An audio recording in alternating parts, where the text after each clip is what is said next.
আর রোহিঙ্গাবাসীর পক্ষ বাংলাদেশের সরকার এবং বাংলাদেশের জনগণের আরো বেশি বেশি ধন্যবাদ এবং শুকরিয়া জানাই। আগামী 12 তারিখ বাংলাদেশের জাতীয় ভোট নির্বাচন যদি সিয়াসি স্যারের নজানের পারমিশন ছাড়া ওনারা যদি হনিককে যদি ক্যাম্পের বাইরে জন ধরে গেলে বাংলাদেশের যে আইন আছে এই আইন ধরে ওনারা যে শাস্তি দিয়া করে এই শাস্তি আন দিব।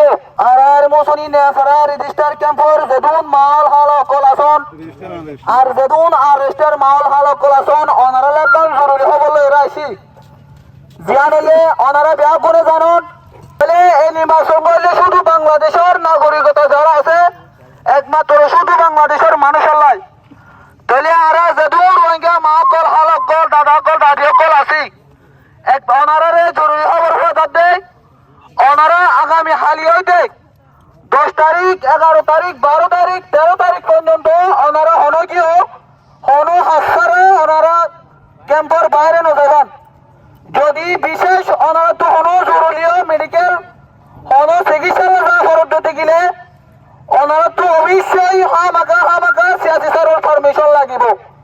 তাহলে যদি সিয়াসি স্যারের নজানের পারমিশন ছাড়া ওনারা যদি হনিককে যদি ক্যাম্পের বাইরে জন দিতে গেলে বাংলাদেশের যে আইন আছে এই আইন ধরে ওনারা যে শাস্তি দিয়া করে এই শাস্তি আন দিব।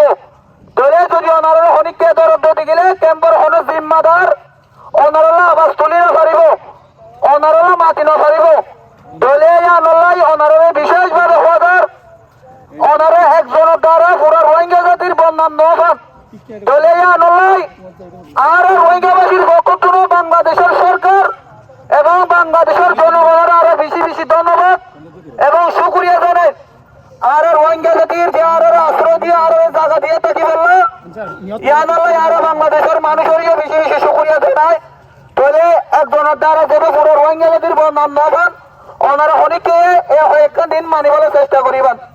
আশা করি বুঝুন। আসসালামু আলাইকুম।